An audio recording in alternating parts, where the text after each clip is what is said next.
Ici à Goluc pour le magazine Magalim. On s'intéresse là aujourd'hui à Maxime et Rose qui tiennent le vintage comme annoncé.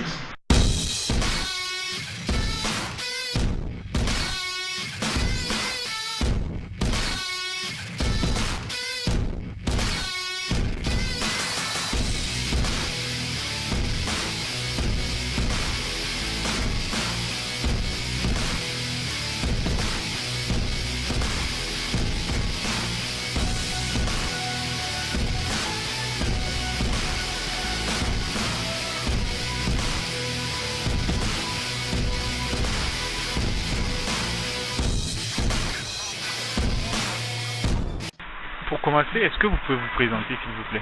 Nom, âge, prénom et voilà, métier. Alors du coup moi c'est Maxime, j'ai 26 ans, je suis de métier barman serveur et puis je vais faire mon commerce avec Rose parce que c'est ma passion et puis avant tout mon métier.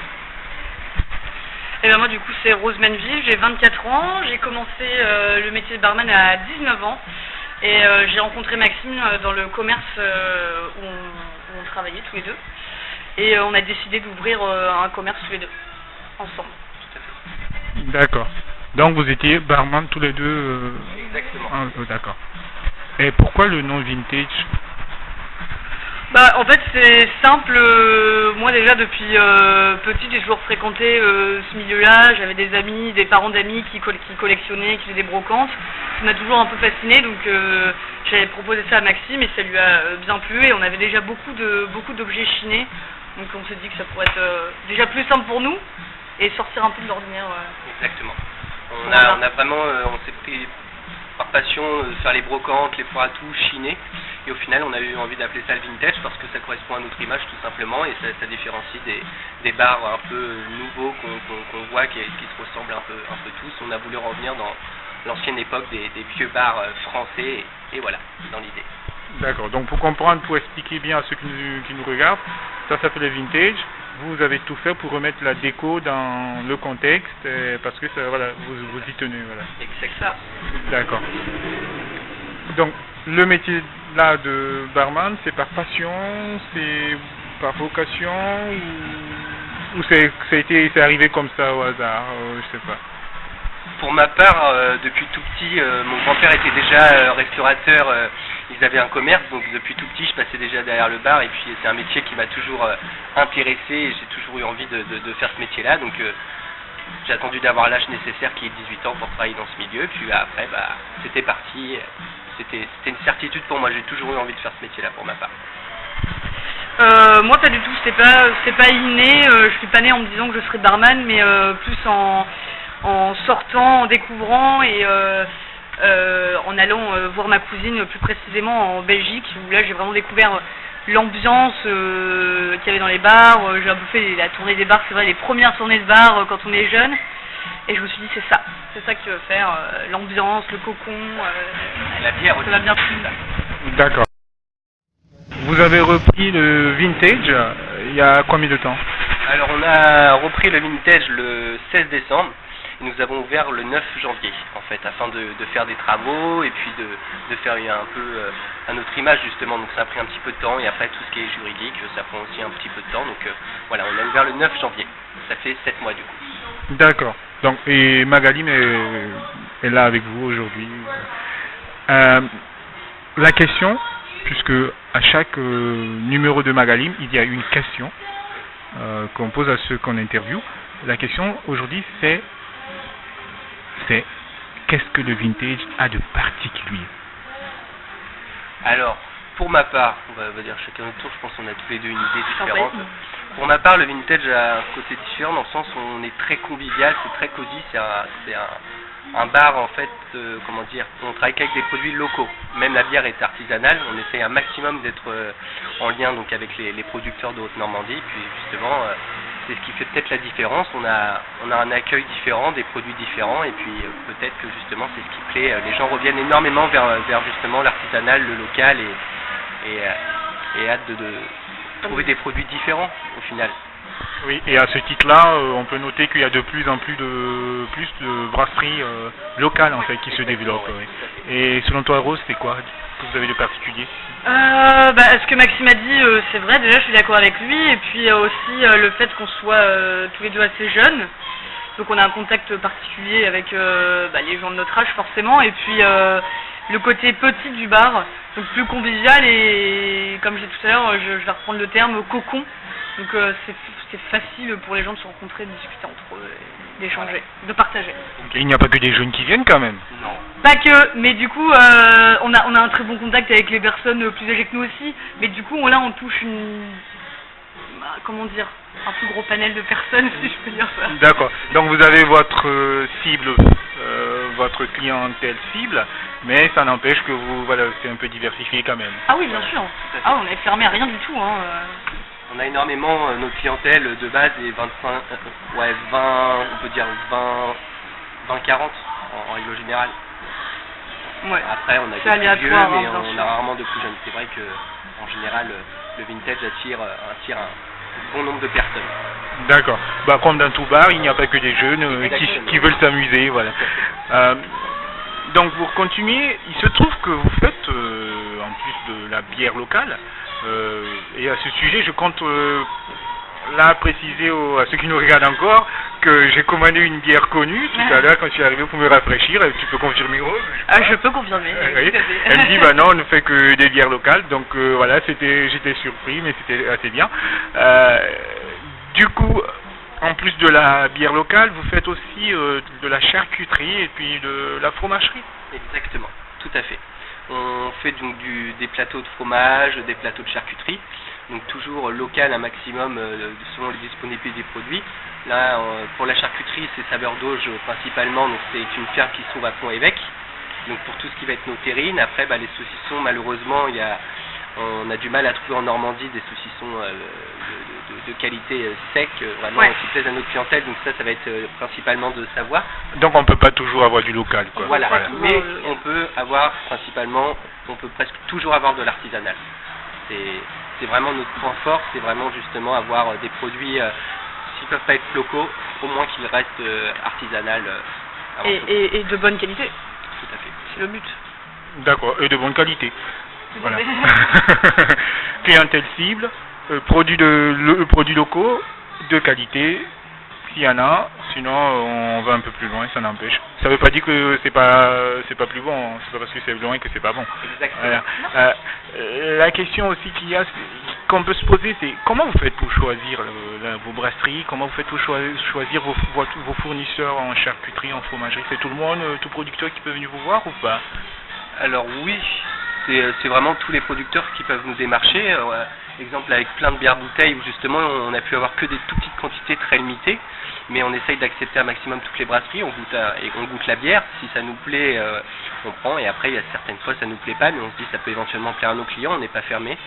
Et après c'est également le gros travail de notre côté à faire, comme pour tout, au final, quand on n'est pas ouvert, on travaille chez nous afin de démarcher justement des nouvelles bières, des nouveaux produits, et puis goûter aussi, c'est avant tout un métier où il faut goûter, et avant tout, c'est ce qui nous fait... Et puis on a la chance que dans ce milieu-là, on rencontre vraiment beaucoup de personnes tous les jours, on peut faire une nouvelle rencontre, donc on a beaucoup de contacts et on peut entendre parler de choses qui peuvent nous intéresser pour le bar tous les jours. Ça peut arriver tous les jours que quelqu'un nous conseille sur des produits, nous dit tiens j'ai vu ça, j'ai vu telle chose qui pourrait t'intéresser. Donc finalement on est aussi aidé par notre entourage pour la sélection des produits. Ouais. D'accord. Et on compte sur vous aussi qui regardez Magalim, oui. Voilà, parce que le rôle d'Innova Cogea, c'est aussi de créer du lien, de créer un réseau, de permettre aux consommateurs aussi de s'engager un peu plus, voilà. Mais aussi aux fournisseurs, à tout le monde en fait, de créer dans la chaîne que tout le monde s'entende et travailler, collaborer ensemble. Eh bien, vous avez une façon de fonctionner qui consiste donc, vous disiez, à choisir ceux qui vous démarchent avec les produits, si ça vous plaît. Mais qu'est-ce qui peut vous amener à dire tel truc ça me plaît?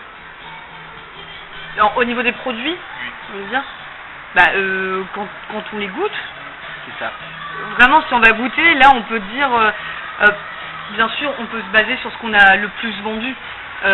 sur un mois, 2 ou 3, concrètement ça fait 7 mois, quand on va sélectionner des bières, on peut dire celle-ci a bien fonctionné, elle avait un petit goût acidulé ou plus amer, ou même par rapport au fromage où celui-ci a bien cartonné, là on peut toucher une belle clientèle, quoi. Donc c'est en fonction de ce qu'on vend le plus aussi. Il y a aussi des choses qui nous plaisent pas, qu'on a goûté malheureusement et qu'on n'a pas retenu. Mais en règle d'or, il faut que ce soit justement des choses qu'on ne trouve pas partout. C'est aussi l'intérêt. Comme on est un petit bar, il faut constamment renouveler notre carte, nos produits, changer et proposer de nouvelles choses aux clients. On se tient à jour énormément avec notre page Facebook. Et du coup, en fait, les gens nous créent, entre parenthèses, des petits votes où les gens, on leur pose la question qui serait susceptible de leur plaire. Et du coup, au final, on renouvelle assez souvent. Et donc, la règle première, c'est avant tout que ça plaise aux clients. D'accord. Donc, si vous n'êtes pas sélectionné, c'est pas grave, vous revenez au prochain tour. Voilà.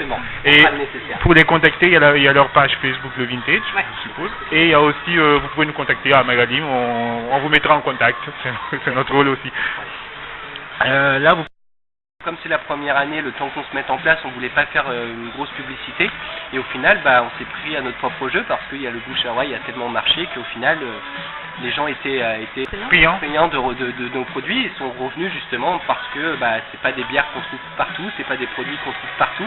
Après, le principe de la planche charcuterie fromage dans les bars, beaucoup connaissent, mais après ça reste souvent des mêmes produits. Et là, le fait que les produits soient un peu plus raffinés, les gens reviennent même pour l'apéro, pour avoir un restaurant, avoir un ciné. Enfin, on a vraiment des clientèles très fêtards, mais aussi des clientèles qui sont très très calmes, très posées pour un moment convivial, juste. Et donc oui, qui reviennent régulièrement. Voilà. D'accord, donc une clientèle assez variée. Voilà. À ce sujet-là, c'est rassurer aussi que voilà, ça permet d'apporter une diversité en termes de bar, parce que même la décoration, apparemment, voilà, ça va. Ça plaît aux clients avec qui j'ai discuté un peu déjà. Et aussi, vous avez aussi un espace, donc un coin jeu, donc vous mettez à disposition des jeux ou c'est chacun qui vient avec son jeu, les groupes, comment ça se passe? Max et moi, en fait, on en a encore une fois sélectionné plusieurs. Donc bien sûr, il fallait sélectionner, il fallait pas trop de jeux avec des dés parce que souvent on les perd, il fallait beaucoup de jeux de cartes parce que souvent d'autres partent avec. Donc on a essayé de faire une petite pochette de jeux, un petit panel de jeux. Et sinon, on n'est vraiment pas fermé à ce que d'autres personnes, nos clients, viennent avec leurs jeux.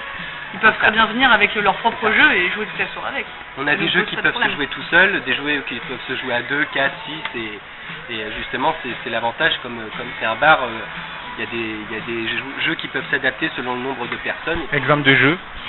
Donc on a le Perudo par exemple, le Perudo pour citer le nom. D'accord. C'est vraiment un jeu qui joue. En fait, pour sélectionner un jeu, il faut que ce soit des règles qui sont très simples. Et parce que les clients ne doivent pas prendre une demi-heure à comprendre les règles. C'est quelque chose qui. Oui, et puis on vient au bar pour se distraire plutôt que voilà. À part des grands joueurs. Voilà. Mais bon, il faut satisfaire tout le monde. Hein. Exactement. Ok. Donc, pour assurer quand même, donc je tiens à le redire, c'est que voilà, vous êtes parti de votre bar. Et en général, les clients qui étaient, vous n'avez pas pris voilà, les clients de votre ancien patron, c'est juste que voilà, du bouche à oreille, c'est ceux à qui ça plaît, voilà. Et les clients sont libres aussi de bouger un peu comme ils veulent. Mais tout à fait, de toute façon, en règle générale, la clientèle est totalement volatile. Aujourd'hui, on n'est plus comme dans les commerces il y a peut-être 50 ans, où il s'y tenait vraiment un endroit. Aujourd'hui, il y a tellement de bars en centre-ville. Les gens aiment bien faire la tournée et découvrir d'autres choses. Ici, nous, on propose des produits. Peut-être qu'au bout de la rue, ils proposent d'autres produits tout à fait bons aussi et qui plaisent à d'autres personnes. Donc, ça se renouvelle toujours. On ne pique pas la clientèle de quelqu'un. C'est juste qu'on se l'échange, en fait. Voilà. Et comme on disait tout à l'heure, il y a au final un bon bouche à oreille. Et du coup, il y en a beaucoup. Ils viennent par curiosité. C'est pas forcément des clients qu'on reverra, mais qui ont fait le geste de venir chez nous et en général les clients sont satisfaits parce qu'on est vraiment dans l'esprit de renseigner le client, de le conseiller parce qu'on aime ce qu'on fait et donc du coup voilà c'est assez volatile la clientèle à Rouen en général donc voilà personne se pique. Personne. D'accord. Donc de toute façon, les clients nous verront sans doute prochainement, vos clients ou pas, dans les rues. On ne s'est pas encore décidé, mais dans un numéro de Magalim, on ira à leur rencontre pour leur demander, par exemple, qu'est-ce qui les fait apprécier un bar ou pas. Et vous aurez la chance de voir ce qu'ils vous diront.